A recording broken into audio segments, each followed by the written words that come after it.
Hello everyone, मैं आरती Singh self healing के इस यूट्यूब चैनल पर आप सबका बहुत बहुत स्वागत करती हूँ। और आज मैं फिर हाजिर हूँ एक नई कहानी लेकर। एक छोटी सी कहानी। इस कहानी में एक गरीब घर का बच्चा गुरुकुल में पढ़ाई कर रहा होता है। जब वहाँ पे शिक्षा उसकी पूरी हो जाती है तो शिक्षा समाप्ति पर सभी जो बच्चे होते हैं वहाँ पे वो कुछ ना कुछ गुरु दीक्षा देते हैं। लेकिन क्योंकि ये बच्चा बहुत गरीब होता है तो इसके पास कुछ भी ऐसा नहीं होता कि वो गुरु को गुरु दीक्षा के तौर पर उनको दे सके। वो मन ही मन काफ़ी निराश होता है कि मेरे पास कुछ भी नहीं है जो कि मैं अपने गुरु को समर्पित कर पाऊँ, उनकी इस शिक्षा का मोल दे पाऊँ। उसके सभी दोस्त देते हैं और अपने अपने घर जाने लगते हैं। तो ये काफ़ी उदास होकर अपने गुरु से कहता है कि गुरुजी, आज तो मैं लाचार हूँ, अभी आपको कुछ नहीं दे पा रहा हूँ, लेकिन जीवन में कभी न कभी मैं आपको आपकी इस शिक्षा का मूल ज़रूर दूंगा, आपको गुरु दीक्षा ज़रूर दूंगा। तो उन्होंने गुरु ने कहा कि नहीं, बस तुमने इस भाव से कहा यही मेरे लिए पर्याप्त है, मुझे तुमसे कुछ भी नहीं चाहिए। लेकिन वो शिष्य नहीं, गुरुजी मैं आपको अवश्य दूंगा, मैं अवश्य दूंगा, आज भले मैं नहीं दे पा रहा हूँ लेकिन भविष्य में मैं ज़रूर दूंगा। बस ये बात सुनकर गुरुजी भी कहते हैं चलो ठीक है, जब तुम्हारे पास कुछ हो जाए, तुम्हें कुछ लगे कि हाँ मुझे गुरुजी को देना चाहिए, तब तुम दे देना, ठीक है, मैं स्वीकार अवश्य करूँगा। वो लड़का वहाँ से चला जाता है। वो कुछ समय अपने एक दोस्त के घर में रुकता है, जॉब की तलाश वगैरह के लिए अपने दोस्त के घर रुकता है। तो दोस्त के पास भी वो बहुत ही बेचैन की अवस्था में रहता है, बेचैनी से भरा रहता है। तो उसके दोस्त उससे पूछते हैं कि आखिर तुम क्यों इतना बेचैन हो। तो वो कहता है कि मैं इसलिए बेचैन हूँ क्योंकि मैं अपने गुरु को कुछ दे नहीं पाया। उन्होंने मुझे इतना पढ़ाया, इतना ज्ञान दिया, सब कुछ, लेकिन सभी बच्चे कुछ ना कुछ दे रहे थे, तो मुझे अंदर से बहुत बुरा फील हो रहा था कि मैं कुछ नहीं अपने गुरु जी को दे पाया। तो अब वो लड़का जो उसका दोस्त है वो पूछता है कि आखिर ये बताओ कि तुम क्या देना चाहते हो अपने गुरु को। तो कहता है मैं उनको 5 स्वर्ण मुद्राएं देना चाहता हूँ। अगर मुझे कहीं से 5 स्वर्ण मुद्राएं मिल जाएं तो वह मैं उनको दे दूँ, उनके चरणों में रख दूँ कि ये लीजिए गुरुजी, ये मेरी तरफ से आपको गुरु दीक्षा। तो वो मित्र कहता है उसका कि ठीक है, अगर तुम 5 स्वर्ण मुद्राएं कमाना चाहते हो तो तुम ऐसा करो, यहाँ से थोड़ी दूर में एक राज्य है, वहाँ की राजा जो भी उनको सबसे पहले ब्रह्म मुहूर्त में मिलता है उस और जो फिर उससे मांगता है वो राजा उसे ज़रूर देते हैं। तो अगर तुम्हें वाकई 5 स्वर्ण मुद्राएं चाहिए तो तुम जाओ, उन्हीं राजा के पास जाओ, और सबसे पहले लेकिन जाना सुबह 4 बजे, क्योंकि वो जब सुबह निकलते हैं ब्रह्म मुहूर्त में तो जो सबसे पहला व्यक्ति होता है जिस पर उनकी नज़र पड़ती है सिर्फ वो उसी की इच्छाएं पूरी करते हैं, बाकी किसी और की इच्छाएं पूरी नहीं करते हैं। तो कहता अच्छा चलो ठीक है। वो रात भर काफ़ी बेचैन रहा, करवटें बदलता रहा कि मुझे ही सबसे पहले जाना है और मुझ पर ही नज़र पड़नी चाहिए राजा की। अगर किसी और पर नज़र पड़ गई तो फिर मैं रह जाऊंगा, मैं 5 स्वर्ण मुद्राएं नहीं कमा पाऊंगा और मैं गुरु को नहीं दे पाऊंगा। सुबह होती है, वो सबसे पहले वहाँ पे पहुँचता है राजा के महल के बाहर। उसने सोचा था कि राजा के महल के बाहर तो बहुत सारे लोग होंगे, बहुत सारी भीड़ होगी, जो उनसे मांगने के लिए एक न एक कुछ लोग घिरे होंगे, लेकिन वहाँ तो कुछ भी ऐसा नहीं था, वहाँ तो बिल्कुल सन्नाटा था। तभी अचानक देखता है कि वहाँ से राजा आ रहे हैं। तो वो तुरंत दीवार फांद के जल्दी से उनके सामने पहुँच जाता है। तो जब वो देख रहा होता है कि राजा उसके पास आ रहे हैं तो उसके दिमाग में ये बात चल रही होती है कि मैं राजा से क्या मांगूं, अब तो मैं कुछ भी मांग सकता हूँ क्योंकि अब तो मैं वो पहला व्यक्ति बन गया हूँ। तो वो सोचता है कि चलो मैं इनसे 5 स्वर्ण मुद्राएं मुझे मुझे मांगनी है, वो मांग लूँगा। तभी उसके दिमाग में ख्याल आता है 5 ही क्यों, 500 ना मांग लो। फिर थोड़ी देर दिमाग में आता है 500 ही क्यों, 5000, तब तो काफ़ी कुछ मेरा काम हो जाएगा भला। फिर दिमाग है और सोचता है 5000 ही क्यों, 5 लाख मांग लेता हूँ। तभी राजा आ जाते हैं सामने।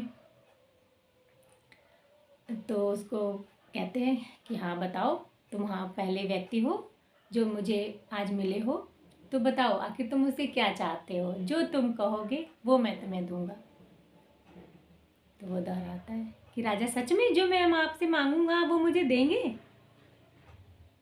तो कहते हैं हाँ तुम मांगो, जो तुम मांगोगे मैं तुम्हें अवश्य दूंगा।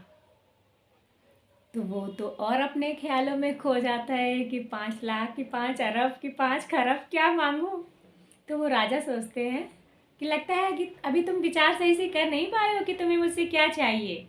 चलो तुम विचार कर लो, मैं अभी इस उपवन का, इस बगीचे का एक चक्कर और लगा कर आता हूँ, तब तक तुम अच्छे से सोच लो। तो वो वहाँ से चले जाते हैं। तो वो सोचता है कि चलो ऐसा करता हूँ कि इतने हीरे जवाहरात सब मांग लेता हूँ, प्रॉपर्टी मांग लेता हूँ, पूरे महल मांग लेता हूँ। सोचते सोचते वो लास्ट में इस बात पे आ जाता है कि राजा आप मुझे अपना सब कुछ दे दो। तब तक सोच ही रहा होता है कि राजा फिर सामने कहते हैं हाँ अच्छा बताओ, तुमने सोच लिया क्या चाहिए मुझसे तुम्हें। तो वो कहता है कि राजा मुझे आपसे सब कुछ चाहिए, जो भी आपके नाम है, प्रॉपर्टी, बंगला, जो भी है, आपका खजाना, सब आप मुझे दे दें। तो राजा मुस्कुराते हैं, कहते हैं ठीक है, और बिल्कुल किसी झिझक के, बिना किसी संकोच के सब कुछ उसको देने को तैयार हो जाते हैं। और क्योंकि राजा ने बिना कोई संकोच किए, बिना कुछ, उसको सब देने को तैयार हो गए। और कहा कि जो मैं वस्त्र पहने हूँ, जो मैं ज्वेलरी पहने हूँ, वो भी मैं तुम्हें सब दूंगा, तुम परेशान ना हो। तुम ये मत सोचना कि राजा तुम्हारे, जब तुम्हें सब कुछ दे रहे हैं तो तुम्हारे राज्य से कुछ भी लेके जाएंगे। राजा की ये बात सुनकर उस व्यक्ति की तो होश ही उड़ गए कि आखिर मैंने इतना सब कुछ इससे मांग लिया, इसको गुस्सा नहीं आया, इसने कुछ नहीं किया और खुशी खुशी सब कुछ देख के चला जाएगा। आखिर ऐसा तो नहीं कि और कोई राज हो इसके पीछे। अब उसके अंदर मन में राजा के प्रति इस तरह के भाव आ जाते हैं कि ऐसा तो नहीं कि राजा पे दुश्मनों का आक्रमण होने वाला है, या राजा और कुछ बहुत सारी वजह हैं जो राजा मुझे अपनी जगह दे रहा है। तो राजा कहते हैं कि लगता है तुम अभी भी सही से सोच नहीं पा रहे हो, मुझे तुम्हें सब कुछ देने में कोई आपत्ति नहीं है, तुम सब ले लो, बस मैं अकेला चला जाऊंगा यहाँ से। तो और अगर तुम्हें थोड़ा वक्त चाहिए तो ठीक है, मैं एक चक्कर और लगा के आता हूँ, तब तक तुम अच्छे से सोच लो। तो जैसे राजा चक्कर लगाने जाते हैं तो फिर उसके मन में बहुत सारी शंकाएं आने लगती हैं कि ऐसा तो नहीं कि क्या कहते हैं बहुत सारे इसके दुश्मन हैं और कुछ इन पर आक्रमण होने वाला है, इसीलिए ये मुझे राजा बना के मेरी जान फंसा के यहाँ से भागना चाह रहे हैं। मतलब नेगेटिव थॉट्स, पिछली बार लालच आ रहा था उनके दिमाग में, अब उसके मन में ये सब चीज़ें आ रही हैं। अब वो बहुत परेशान कि अब तो मुझे पूरा सब कुछ मिलने जा रहा है, मैं इसको लूँ कि ना लूँ। यही सब सोचते सोचते वो वहाँ से भाग गया, उसके मतलब हिम्मत नहीं पड़ी कि वो क्या मांगे। और लौट के जब राजा आए तो वहाँ कोई नहीं था। ऐसा ही क्या कभी हुआ है आप सभी के साथ कि जब कोई कहता है कि हाँ मांगो, क्या मांगते हो, तो हम एक बहुत ही बेसिक से शुरुआत करते हैं। जैसे शुरुआत में हम भगवान से कहते हैं कि हे भगवान बस किसी तरीके से हाई स्कूल में अच्छे नंबर ला दो, इंटर में अच्छे नंबर ला दो। और जब हमें मिलने लगते हैं तो फिर कहते हैं हे भगवान हमें जॉब दिला दो। और जॉब चाहे जहाँ दिला दो भगवान, मैं कहीं भी जॉब कर लूँगी या कर लूँगा, कुछ मतलब दिला दो। और फिर जब हमें जॉब मिल जाती है तो हे भगवान हमारी घर में पोस्टिंग दिला दो, होम पोस्टिंग दिला दो। और जब हमें वो भी मिलने लगता है तो फिर कुछ ना कुछ, कहीं प्रमोशन कहीं कुछ, मतलब हमारी लिस्ट, हमारी इच्छाओं की लिस्ट कभी ख़त्म नहीं होती है। जबकि हम ये भूल जाते हैं कि हमारी जो बेसिक नीड थी या हमारी बेसिक जो शुरुआत थी, जो हमारी प्रारंभिक इच्छा थी, वो तो हमारी कब की पूरी हो चुकी है। लेकिन फिर भी हम ये मांगने की प्रवृत्ति, इसके लालच में फंसे रहते हैं। खुद को बेहतर बनाने की प्रवृत्ति से ज़्यादा मांगने की प्रवृत्ति में फंसे रहते हैं। कहते हैं कि ठहरा हुआ जल गंदा हो जाता है। तो कहीं आप भी इस मांगने की प्रवृत्ति में इतने ठहर तो नहीं गए हैं? ठहराव बहुत तरह के होते हैं। जैसे कुछ लोगों का शादी, बच्चे, सेटलमेंट, रिटायरमेंट, कोई भी एज हो, ठहराव मत आने दीजिएगा। हमेशा अपने आज को, अपने बीते हुए कल से बेहतर बनाने की कोशिश ज़रूर करिएगा, वो भी बिना किसी से मांगे, खुद के दम पर। बहुत भगवान ने बहुत सारी चीज़ें हमारे अंदर इतनी दी हुई हैं जिससे हम खुद को बहुत ही बेहतर, पिछले कल से बेहतर बना सकते हैं बिना किसी से मांगे। और भगवान हमेशा हमारी बेसिक इच्छाएं ज़रूर पूरी करते हैं। भले ही है कि उसमें जब हम ऐड ऑन करते रहते तो कहीं ना कहीं हम शिकायतों से भरते रहते हैं, ठीक है। लेकिन अपनी बेसिक इच्छाएं ये मत भूलना कि हमने गुरु जी के लिए देने के लिए मांगा था और हम लालच इतना बड़ा हो गया कि हम खुद राजा बनने लगे। जी नहीं, अपनी इच्छाओं को, अपने चंचल मन पर एक पैनी नज़र रखिए और उसको उतना ही दीजिए जितना वो डिज़र्व करता है।